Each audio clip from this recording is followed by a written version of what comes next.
আমার ৩ বছরের বাচ্চার ওরাল কেয়ার আমি কিভাবে করি সেটা আজকে তোমাদের সাথে শেয়ার করব।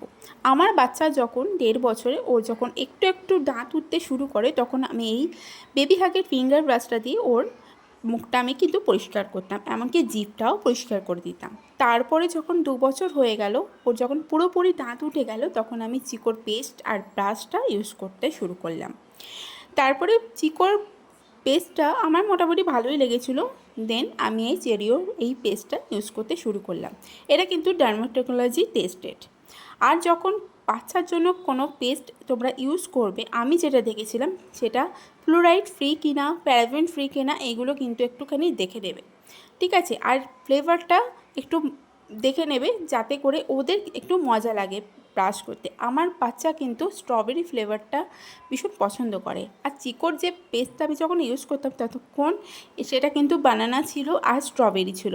আমার বাচ্চা কিন্তু স্ট্রবেরি ফ্লেভারটাই বেশি পছন্দ করে। তোমাদের বাচ্চা কীরকম কী পছন্দ করে সেটা